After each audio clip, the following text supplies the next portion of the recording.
오늘 하느님께서 우리들에게 들려주시는 말씀은 사무엘상 1장 12절에서 20절 말씀입니다. 사무엘상 1장 12절에서 20절 말씀, 구약성경 409면에 있습니다. 사무엘상 1장 12절에서 20절 말씀, 이 말씀을 봉독할 때 우리 모두 살아계신 하느님의 음성을 다 함께 들을 수 있기를 원합니다. 이것은 하느님의 말씀입니다.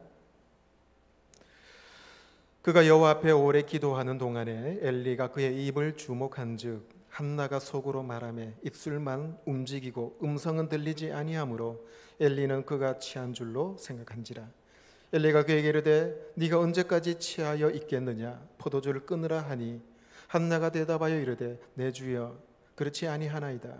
나는 마음이 슬픈 여자라.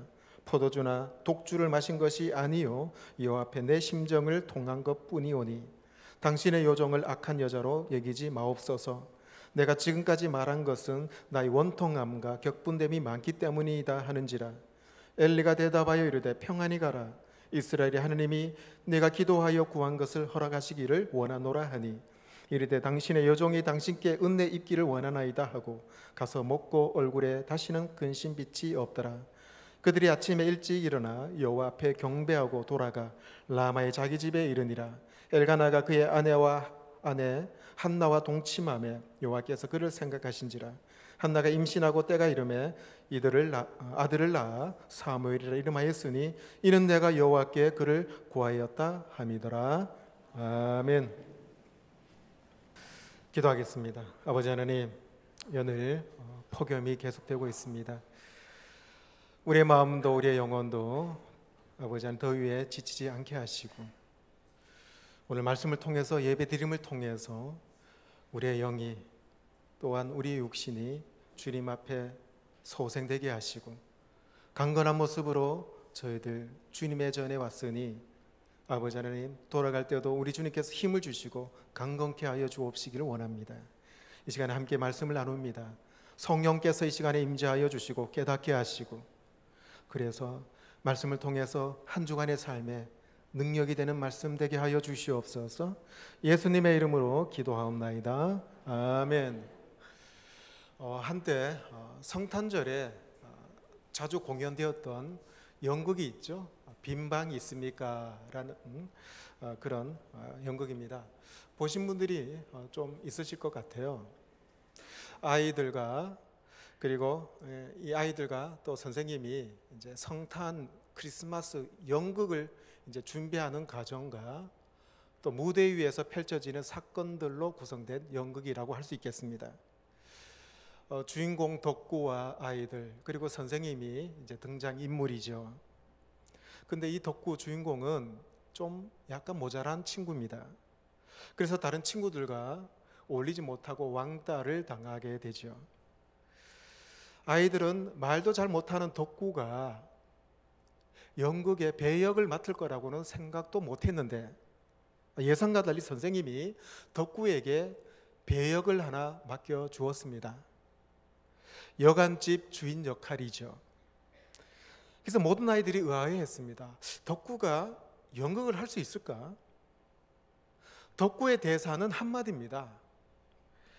여간을 찾아 이곳저곳 헤매는 요셉과 또 배가 불러오는 마리아에게 빈방 없습니다 라는 것이 한마디 대사죠. 덕구는 이 무대 위에서 이 한마디를 하기 위해서 연습을 참 많이 했습니다. 빈방 없습니다. 드디어 크리스마스 전날이 되었어요. 성극이 시작되었습니다. 이제 무대 위에 덕구가 등장할 차례가 되었죠. 마리아와 요셉이 이제 여간에 이제 문을 두드립니다. 그랬더니 덕구가 문을 열고 나와요. 그래서 요셉이 이제 덕구에게 말합니다. 여기 빈방 있습니까? 라고 묻습니다. 모두들 숨죽이고 과연 덕구가 빈방 없습니다 라는 대사를 잘할 것인가? 그의 입을 다 주목을 했죠. 그런데 빈방 없습니다 이 한마디 대사를 덕구는 못하고 우물쭈물하다가 이렇게 말합니다. 우리 집에 우리 집에 빈방이 있습니다 그랬어요. 그래서 성탄절 성극은 엉망진창이 되었죠. 덕구는 마지막 장면에서 혼자 무대 위에 남아 울먹이면서 독백합니다. 우리 집에 빈방이 있는데 예수님이 내 방에서 태어나면 참 좋을 텐데, 우리 집에 빈방이 있는데 예수님께서 우리 집에 태어난다면 참 신나고 좋을 텐데, 청소도 하고 걸레질도 하고. 이렇게 울먹이면서 연극은 끝이 나는 것이 바로 빈방이 있습니까? 연극이에요. 아마도 선생님들과 아이들의 입장에서는 연극 대본대로 하지 않는 덕구가 굉장히 원망스러웠을 것입니다. 하지만 덕구 입장에서는 연극 대본이 중요하지 않아요. 연극에 몰입하다 보니까 예수님을 진심으로 만나게 된 거죠. 요셉과 배가 불러오는 마리아를 보니까 참 불쌍하게 생각 들더라는 거예요. 그리고 2000년 전에 이 요셉과 마리아를 만나는 것처럼 느껴졌고, 그래서 그들이 너무나도 불쌍한 나머지 빈방 있습니까? 라고 물었을 때 차마 빈방 없습니다 라고 그들을 돌려보낼 수 없었던 거죠. 그래서 덕구는 빈방이 있습니다 라고 얘기를 했습니다. 덕구는 연극 대본대로 하는 것이 불합리하다고 생각한 거예요.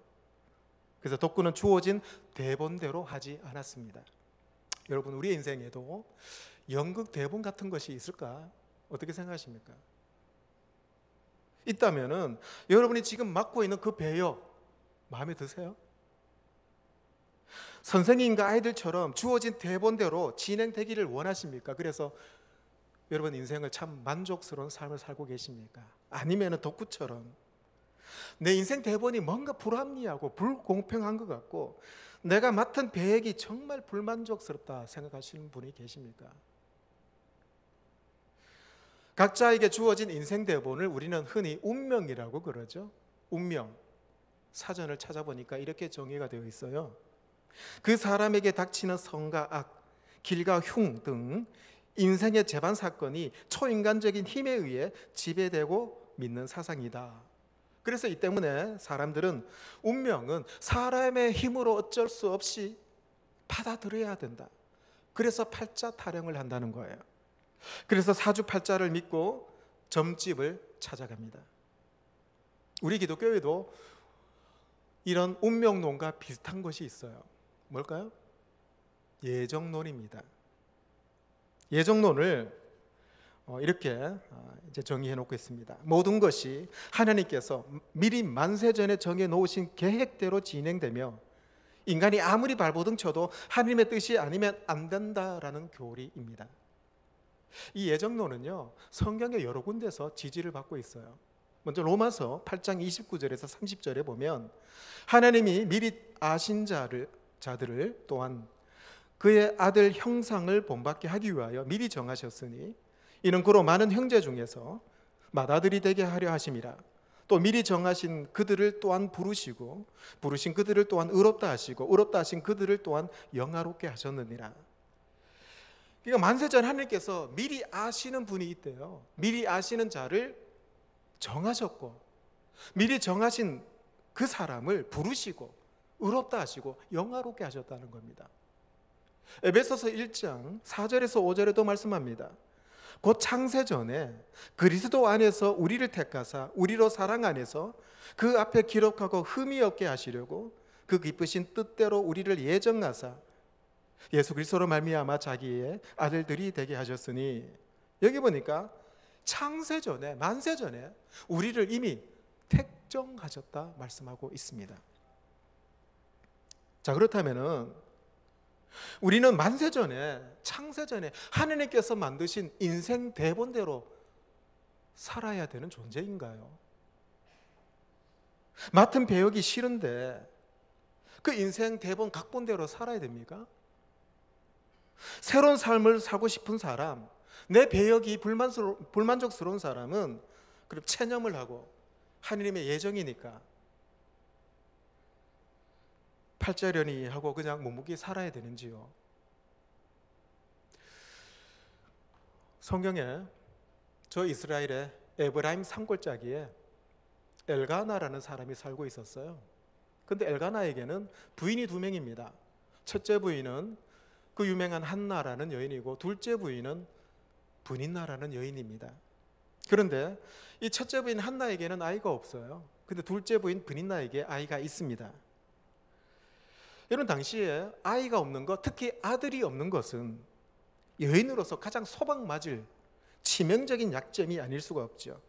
그런데 이 남편 엘가나는 둘째 부인 브닌나보다가 한나를 더 사랑했답니다. 여러분, 보통 남편들은 첫째 부인 더 사랑합니까? 둘째 부인 더 사랑합니까? 둘째 부인 더 사랑할 수가 있겠죠.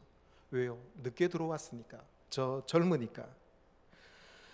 그리고 이 둘째 부인 브닌나가 자기 자식까지 낳아준 여인입니다. 그럼에도 불구하고 엘가나는 첫째 부인 한나를 더 사랑했어요. 성전에 돌아와서 제물의 분깃을 브닌나보다가 갑절을 더 한나에게 주었죠. 하지만은 엘가나가 주는 그런 물질, 엘가나가 주는 사랑, 한나에게는 위로가 전혀 되지 않았습니다. 왜? 아들이 없으니까. 아무리 남편의 사랑을 독차지해도 자식이 없는 여인은 저주받은 인생이거든요. 여러분, 한나가 임신하지 못하는 이유가 누구에게 문제가 있어서 그렇습니까? 한 쌍의 젊은 남녀가 결혼을 했어요. 결혼 3년 차까지는 신혼생활이니까 아이 가질 생각을 잘 안 하죠. 그런데 결혼 3년 차가 지나면 아기 소식이 들리지 않으면 슬슬 양가 어르신들이 걱정하기 시작합니다. 5년 차 넘어가면은 그때부터 시어머니, 장모님들이 이제 맛있는 것, 또한 몸에 좋은 것, 그것을 이제 가져다가 줍니다. 그래도 아이가 없이 7년 차가 넘어가면은 그때서야 병원에 가서 검사를 받죠. 둘 다 이상이 없다면은 좀 더 노력해 봅니다. 그런데 10년 차 이상이 가게 되면 그때서야 의술의 힘을 빌리죠. 그런데 어느 한쪽이 심각한 문제가 있다면은 아기를 갖기를 포기하죠. 아니면은 입양을 하든지 합니다. 자, 수천 년 전에 한나가 임신하지 못했습니다. 남편 엘가나에게 문제가 있습니까? 그건 아닌 것 같아요. 브닌나가 아이를 가졌으니까. 근데 한나에게 불임의 원인이 있는가요? 아니면은 이 한나가 하나님 앞에 알 수 없는 큰 죄를 저질러서 아이가 없는 것일까요? 성경은 한나가 임신하지 못하는 이유를 명확하게 기록하고 있습니다. 오늘 본문 1장 5절에서 6절의 말씀 보면 이렇게 기록되고 있습니다. 한나에게는 갑절을 주니 이는 그를 사랑함이라. 그러나 여호와께서 그에게 임신하지 못하게 하시니 여호와께서 그에게 임신하지 못하게 하심으로 그의 적수인 브닌나가 그를 심히 격분하게 하여 괴롭게 하더라. 놀랍게도요, 한나가 아이가 없는 것은 한나에게 있지 않았습니다. 성경은 분명하게 여호와께서 한나가 임신하지 못하도록 태문을 막았다, 2번이나 거듭 강조하고 있어요. 그러니까 한나가 임신하지 못한 것은 이 한나의 신체적인 결함도 아니고 죄를 범한 것도 아니고 단지 하나님께서 태문을 막으셨다는 겁니다. 그러니까 아이를 갖지 못하는 것이 하나님의 뜻이고 그것이 한나에게 운명이고 그것이 한나에게 인생 대본이었어요. 근데 여러분, 한나에게 아이가 없습니까? 있습니다. 아들을 갖고 있었습니다. 그것도 보통 아들이 아니죠. 이스라엘이 사사시대에서 왕정시대로 넘어가는 그 가도기 시기, 정말 힘든 시기에 하느님의 사자로서 훌륭하게 나라 지도자로 하나님 앞에 쓰임받은 사무엘, 한나는 사무엘을 낳은 어머니입니다. 하나님께서 한나의 태문을 막으셨다고 했는데 어떻게 된 일일까요? 오늘 보면 20절을 보면 한나가 임신하고 때가 이르매 아들을 낳아 사무엘이라 이름하였으니 이는 내가 여호와께 그를 구하였다 함이더라. 한나가 사무엘을 낳았습니다. 참 이상하죠? 성경 한 장 안에 하나님의 뜻이 이렇게 엇갈릴 수가 있을까요? 5절과 6절에는 하나님께서 한나의 태문을 막으셨다고 거듭 강조하고 있는데 20절에는 한나가 임신해서 아이를 낳았는데 사무엘이라. 갑자기 이렇게 상황이 급변할 수 있을까요?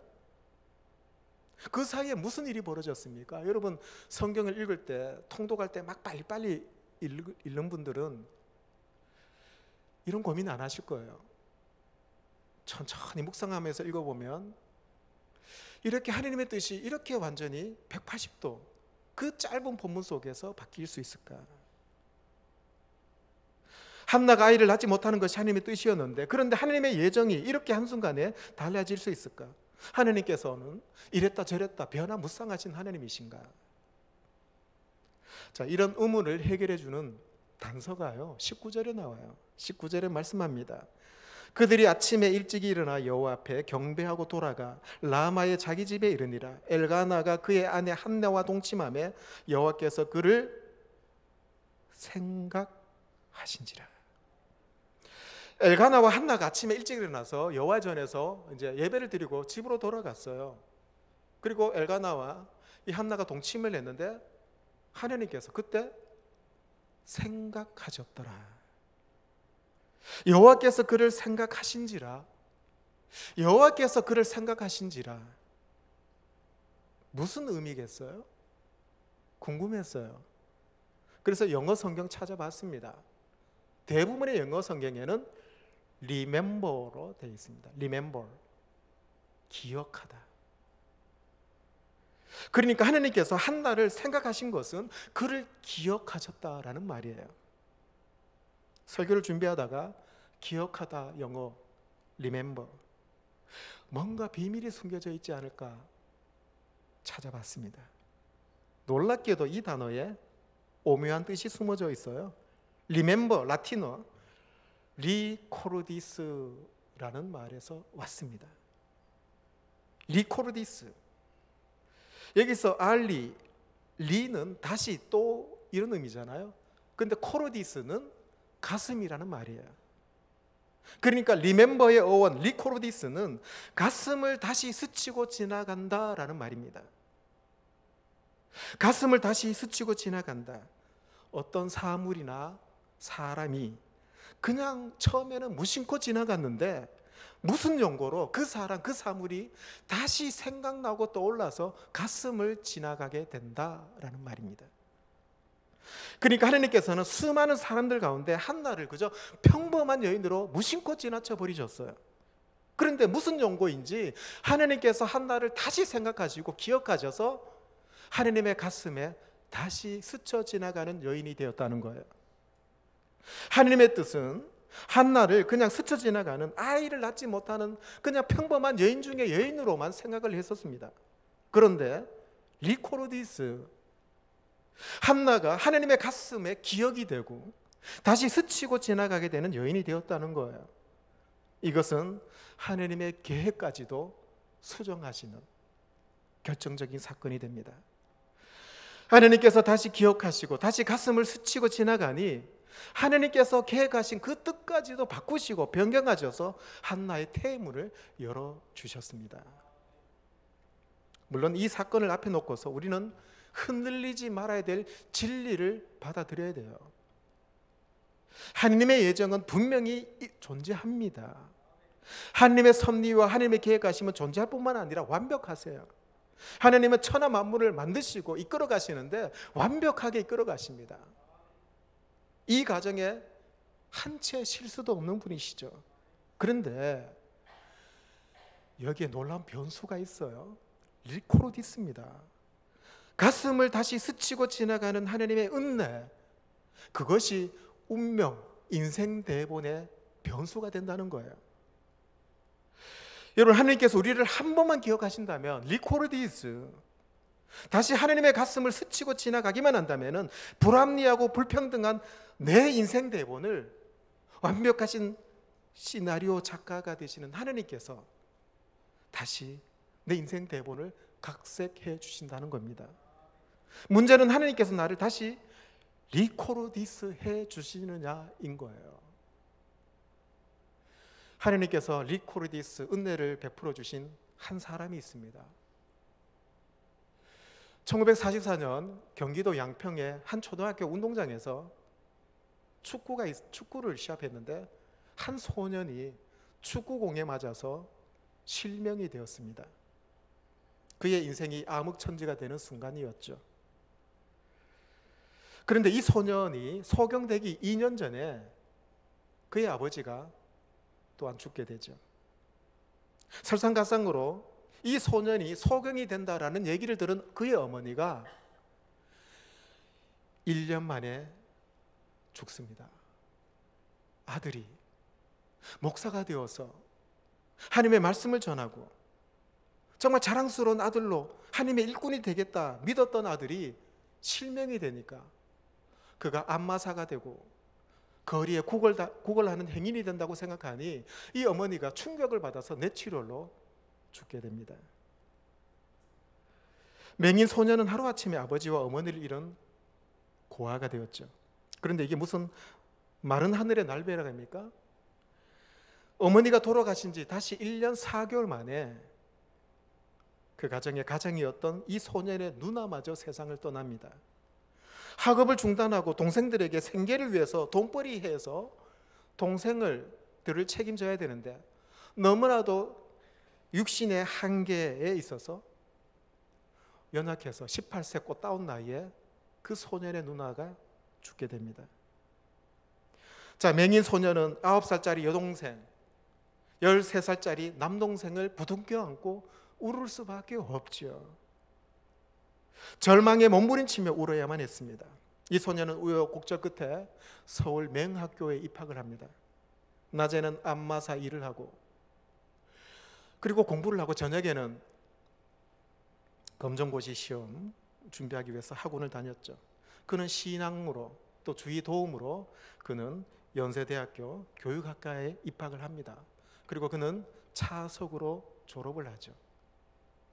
그는 여기에 그치지 않았어요. 정상인도 받기 힘드는 시각장애인으로서 최초 미국 피츠버그 대학교에서 교육학 박사학위를 받게 됩니다. 나아가서 이 사람은 세계장애위원회 부위원장, 루즈벨트 재단의 고문으로 그리고 인디애나 특수교육부장으로 그는 세계적인 명사가 됩니다. 그리고 여러 군데 다니면서 좌절과 절망에 빠진 자들에게 하느님의 희망, 소망을 전해주는 간증자가 되었어요. 이 사람이 바로 지난 2012년에 돌아가신 미국 백악관 장애인 정책 수석 보좌관을 지낸 강영우 박사라는 사람입니다. 그가 쓴 책, 내 눈에는 희망만 보였다라는 책에 보면 이렇게 얘기하고 있습니다. 장애는 나에게 운명이 아니라 축복입니다. 하느님께서는 장애자로서의 운명이 아니라 장애를 통해서 세상을 변화시킬 수 있도록 나를 도구로 삼으셨습니다. 고아로 살아갈 수밖에 없었던 강영우, 소년가장으로 살 운명이었던 강영우 박사, 맹인으로 살아갈 수밖에 없었던 그가 어떻게, 어떤 동기와 정신적으로 절망과 좌절로 점철된 그의 인생 대부분을 손들이째 바꿀 수 있었을까요? 리코르디스입니다. 하나님께서 그의 가슴 위로 다시 기억하셔서 생각하시고 그를 들어 쓰셨던 겁니다. 자, 어떻게 하면 하나님께서 나를 기억하게 하실 수 있을까요? 어떻게 하면 하나님의 가슴에 다시 스치게 지나가서 하나님께서 나를 도구로 쓰실 수 있을까요? 그래서 내 인생 대부분을 어떻게 바꿀 수 있을까요? 한나를 통해서 3가지 해답을 찾아보겠습니다. 첫째는 간절히 기도하는 자에게 하나님의 리코리디스, 하나님의 은혜를 허락하십니다. 한나의 기도 특징이 뭐예요? 간절한 기도였잖아요. 한나는 실로에 올라가서 벽궤가 있는 하나님의 전에 가서 간절하게 기도합니다. 진심을 담아 기도했습니다. 성경은 이렇게 기록합니다. 사무엘상 1장 13절에서 16절에 한나가 속으로 말하며 입술만 움직이고 음성은 들리지 아니하므로 엘리는 그가 취한 줄로 생각한지라. 엘리가 그에게 이르되 네가 언제까지 취하여 있겠느냐? 포도주를 끊으라 하니 한나가 대답하여 이르되 내 주여 그렇지 아니하나이다. 나는 마음이 슬픈 여자라 포도주나 독주를 마신 것이 아니요 여호와 앞에 내 심정을 통한 것이 뿐이오니 당신의 여종을 악한 여자라 여기지 마옵소서. 내가 지금까지 말한 것은 나의 원통함과 격분됨이 많기 때문이다 하는지라. 한나가 여호와전에서 기도하는데 얼굴이 뻘개졌어요. 음성도 내지 못합니다. 입술만 움직입니다. 그렇게 기도했습니다. 이 모습을 본 엘리 제사장이 술 취한 여자인 줄 착각을 했어요. 독주를 끊으라, 술을 끊으라 야단칩니다. 그녀는 하나님 앞에 그의 간절한 심정을 하나님 앞에 올려드렸을 뿐이라고 얘기하죠. 진심으로 간절히 기도하는 한나를 하나님은 다시 생각해 주신 거예요. 성경에 이런 얘기 많습니다. 야곱의 부인이 4명이었잖아요. 그들 부인 중에 라헬이라는 여인이 있었습니다. 근데 다른 3명의 부인들은 아기를 잘 낳았는데 라헬만은 아이가 없었어요. 그래서 얼마나 마음이 괴로웠겠습니까? 그래서 남편 야곱에게 찾아가서 생떼를 부립니다. 야곱, 당신이 내 남편 맞습니까? 나로 인해서 자식을 낳게 해 주십시오. 안 그러면 내가 죽을 것 같습니다. 이랬더니 남편 야곱이 뭐라고 한지 아세요? 아니, 아이가 없는 것이 내 탓인가? 그대가 임신하지 못하는 것은 하나님 탓이지. 내가 하나님을 대신할 건가? 이 얘기를 듣고 라헬이 야곱의 하나님 앞에 나가서 간절히 기도합니다. 그랬더니 하나님께서 라헬에게 아이를 주셨는데 누군지 아세요? 요셉입니다. 창세기 30장 22절에 이렇게 기록되어 있어요. 하나님이 라헬을 생각하신지라. 하나님이 그의 소원을 들으시고 그의 태를 여셨으므로 하나님께서 라헬을 기억하셔서 생각해 주셨습니다. 히스기야 왕도 마찬가지죠. 그가 죽을 병에 걸렸는데 하나님의 기적으로 15년 생명 연장 받았습니다. 그는 얼굴을 벽으로 향해서 간절하게 전심을 담아서 주님 앞에 기도합니다. 이사야 38장 3절에 이렇게 기도합니다. 이르되 여호와여 구하오니 내가 주 앞에서 진실과 전심으로 행하며 주의 목전에서 선하게 행한 것을 기억하옵소서 하고 히스기야가 심히 통곡하니, 히스기야가요 하나님 앞에 하나님 나를 기억해 주십시오, 나를 생각 좀 해 주십시오 기도합니다. 여러분, 하나님께서 누구의 인생 대본 바꿔주십니까? 간절하게 주의 전에 와서 기도하는 자들에게 인생 대본을 바꿔주십니다. 둘째, 누구에게 하나님은 리코르디스 은혜를 베풀어 주실까요? 바로 믿음의 사람에게 그 은혜 허락하십니다. 한나가 얼마나 간절히 기도를 드렸든지 제사장 엘리가 오해했잖아요. 술 먹은 여자가 어떻게 감히 거룩한 여호와의 전에 와서 술주정을 하느냐고 야단을 치죠. 그런데 전후 사정을 다 들은 엘리가 한나에게 복을 빌어줍니다. 보면 17절입니다. 엘리가 대답하여 이르되 평안히 가라. 이스라엘 하나님이 내가 기도하여 구한 것을 허락하시기를 원하노라. 엘리는 하나님께서 한나가 기도한 대로 응답해 주실 것을 믿고 축복 기도해 줍니다. 그랬더니 한나는 엘리 제사장의 축복의 말씀을 듣고 아멘, 아멘, 그대로 이루어질 것을 믿고 즉시 일어나서 집으로 돌아갑니다. 집에 가서 남편과 동침을 해서 아이를 가져 사무엘을 갖게 되죠. 그녀는 기도한 대로, 제사장이 기도해 준 대로 이루어질 것을 믿고 돌아간 거예요. 본문 18절에 말씀합니다. 이르되 당신의 요정이 당신께 은혜 있기를 원하나이다 하고 가서 먹고 얼굴에 다시는 근심빛이 없었더라. 이 한나는 기도한 대로 하나님께서 응답하실 것을 믿고 밥도 먹고 얼굴에 근심의 빛이 없었습니다. 여러분, 간절히 기도하는 자에게 요구되는 게 뭐예요? 기도한 대로 이루어질 것을 믿는 것이 아니겠습니까? 요한복음 15장 7절에 말씀하죠. 너희가 내 안에 거하고 내 말이 너희 안에 거하면 무엇이든지 원하는 대로 구하라. 그리하면 이루리라. 기도했다면은 그대로 이루어질 것을 믿는 사람에게 리코로디스 하나님을 허락하십니다. 세 번째로 누구에게 리코로디스 하나님의 은혜를 허락하실까요? 용서하는 자에게 허락하십니다. 한나와 브닌나는 이 두 사람 관계는 원수지간이었어요. 대적자, 성경은 대적 이렇게 표현합니다. 사무엘상 1장 6절 하반절에 말씀하죠. 그의 적수인 브닌나가 그를 심히 격분하게 한다. 7절 하반절에도 말씀합니다. 브닌나가 그를 격분시킴으로 그가 울고 먹지 아니하니. 원수 브닌나가 아이가 없는 한나를 격동시키면서 괴롭게 했습니다. 한나가 아이가 없는 것도 서러운데 아이를 품고 있는 브닌나가 한나를 괴롭게 하는 거예요. 이 브닌나의 그 꼴을 이 한나가 얼마나 괴롭겠습니까? 보고 있는 것이. 그래서 이 한나는 브닌나와 밥을 같이 먹지 못하는 겁니다.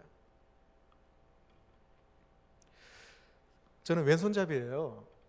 밥 먹을 때도 왼손잡이입니다. 글씨만 오른손으로 씁니다.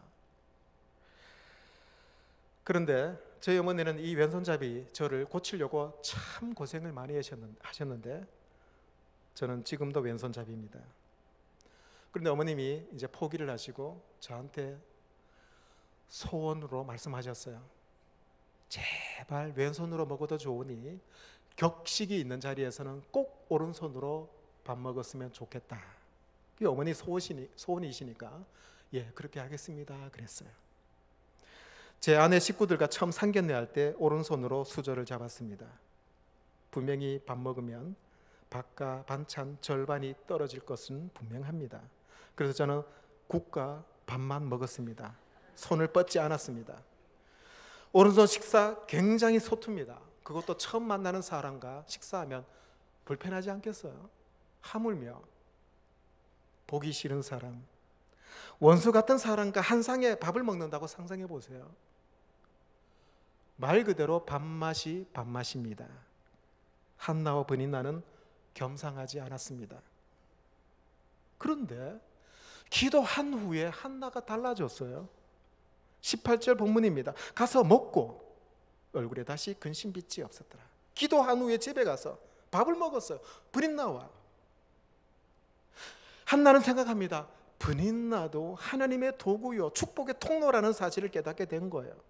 한나는 브닌나를 용서했고 품었습니다. 그러자 하나님께서 그에게 리코르디스네 베풀어 주신 거예요. 여러분, 남을 품어주고 용서하는 것이 남을 위한 겁니까? 나를 위한 겁니다. 왜요? 남을 용서 못하고 남을 품어주지 못하면은 내 기도의 문이 막히기 때문에 그렇습니다.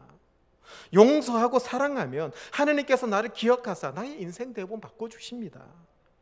내 마음에 있는 미움과 시기와 질투 이런 잔재들이 남아있다면 내 신앙생활, 내 기도생활이 힘들어집니다. 그래서 떨쳐버려야 되죠. 그래야 하나님께서 나를 다시 기억하셔서 은혜를 허락하십니다. 여러분, 인생 대본은 분명히 존재합니다. 가만히 있으면은 인생이라는 극장 위에, 그 무대 위에 인생 대본대로 살아갈 수밖에 없어요. 넉넉고 호성세월만 보내면은 주어진 연극 대본이 내 인생이 됩니다. 그러나 리코르디스 하나님을 만난다면은 내 인생 연극의 최고의 연출자가 되시는 하나님께서 가장 멋진 해피엔딩의 장면을 준비해 주실 것입니다. 기도하시겠습니다. 아버지 하나님,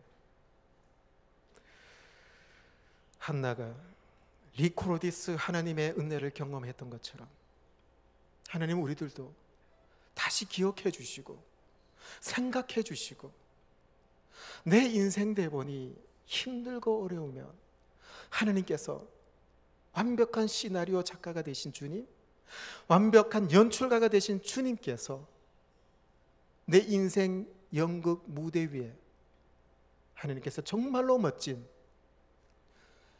해피엔딩의 장면을 허락하여 주실 것을 믿습니다.